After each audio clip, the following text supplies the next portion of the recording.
पुराने ज़माने की बात है। एक आदमी था जिसका नाम अरसलान था। वो कोयला बीचा करता था और उसके पास एक खूबसूरत सी गिद्धी थी जिसे वो प्यार से शहज़ादी कहता। वो सारा सामान इसी पर लाद कर एक गांव से दूसरे गांव जाता।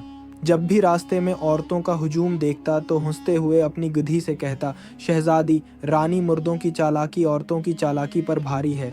ये जुमला वो हमेशा औरतों के सामने ही दोहराता, इसीलिए गांव में सबने उसका नाम रख दिया था, औरतों का दुश्मन। एक दिन अरसलान रोज़ी कमाने निकला। रास्ते में हस्बे आदत औरतों का मजमा देखा और अपनी गिद्धी से वही जुमला कहा। औरतों में से एक मेहरालनसा बोली, देखो तो ज़रा, उस कोयला बेचने वाले को शर्म नहीं आती, हर बार यही बात करता है, समझता है हम उसका मतलब नहीं जानते। साथ खड़ी राबिया ने कहा, बिल्कुल सही कह रही हो, आज उसे सबक सिखाना ही पड़ेगा। सुरिया बोली, पहला वार मैं करूँगी, बाकी तुम दोनों बाद में देख लेना। सरिया ने अरसलान का पीछा किया। जब वो बाजार में कोयला उतारने लगा तो करीब आकर बोली, अस्सलाम अलैकुम भाई, ये कोयला कितने का है? अरसलान ने कहा, 50 रुपये मन बीबी जी। सरिया ने कहा, सुनो, ये सारा कोयला मेरे घर पहुंचा दो, इसी के उसी रुपए दूंगी, ऊपर से देसी घी की रोटी भी दूंगी, मज़ा आ जाएगा। अरसलान खुश हो गया और उसके पीछे चल पड़ा। एक तंग सी गली के सामने सरिया रखी और बोली, यहीं ठहरो, मैं कोयला अंदर रखवा के शहज़ादी और रोटी ले आती हूँ। सरिया शहज़ादी समीत अंदर गई और गायब हो गई। अरसलान बाहर खड़ा इंतज़ार करता रहा। काफ़ी देर बाद एक बच्ची निकली तो उसने कहा, बेटी, ज़रा अपनी उम्मी को बुला दो, काफ़ी देर हो गई है। लड़की हैरान होकर बोली, अम्मी, तुम्हें मेरी उम्मी का क्या पता, और बदतमीज़ आदमी, और अंदर चली गई। फिर एक आदमी निकला तो अरसलान ने कहा, भाई, ज़रा बीवी को बुला दो, सुबह से इंतज़ार कर रहा हूँ। वो आदमी गुस्से से बोला, बीवी? तू मेरी बीवी को कैसे जानता है? ओ बदकार! शूर शराबा हुआ, लोग जमा हो गए। अरसलान ने सबको सच समझाने की कोशिश की, मगर किसी ने यकीन न किया। आखिरकार वो परेशान हाल गली के मोड़ पर बैठ गया। इधर सरिया अपनी सहेलियों के पास पहुंची और हंसते हुए बोली, मैंने उसकी शहज़ादी और कोयला दोनों ले लिए।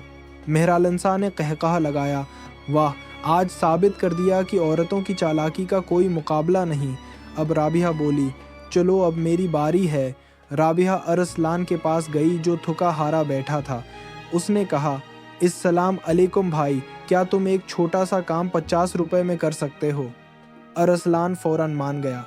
राबिया उसे एक पुराने सुनसान मकान पर ले गई और कहा, मेरे कनवे में बाल्टी गिर गई है, वो निकाल दो। अरसलान कनवे में उतरा तो राबिया ने फ़ौरन रस्सी खींच ली और उसके कपड़े और बटवा लेकर अपनी सहेलियों के पास जा पहुंची। सब हंस पड़े। अब तीसरी औरत हुसैना की बारी आई। वो कन्वे के पास गई तो अरसलान अंदर से चीख रहा था। उसने उसे निकालने के बदले शादी की शर्त रख दी। मजबूरन अरसलान ने कसम खाई कि वो शादी करेगा। हुसैना ने उसे निकाला, कपड़े दिए और अपने घर ले गई। फिर चालाकी से उसे बाजार ले गई और ज़ीवरात की दुकान से बहुत सा सोना चांदी पसंद करवा के ये कहकर ले गई कि शौहर पैसे देगा। वो वापस न आई। दुकानदार ने अरसलान को चोर समझकर काजी के पास ले गया, जहां उसे कैद कर दिया गया। बाद में औरतों ने एक चाल और चल दी। पड़ोसन के मरे हुए बच्चे को कपड़े में लपेटकर ज़ेवर वाले दुकानदार पर इल्ज़ाम लगा दिया कि उसने बच्चा मार डाला। दुकानदार खौफज़दा हो गया और काजी से जाकर अरसलान की रहाई करवाई। बाहर निकलते ही औरतें अरसलान को उसकी शहज़ादी, कपड़े और बटवा वापस कर गईं और कहा, हमने ये सब उसलिए किया ताकि तुम सब सीखो कि औरत माँ भी है, बहन भी है, बेटी भी और बीवी भी। औरत कमज़ोर नहीं, इज़्ज़त की मुस्तहक़ है।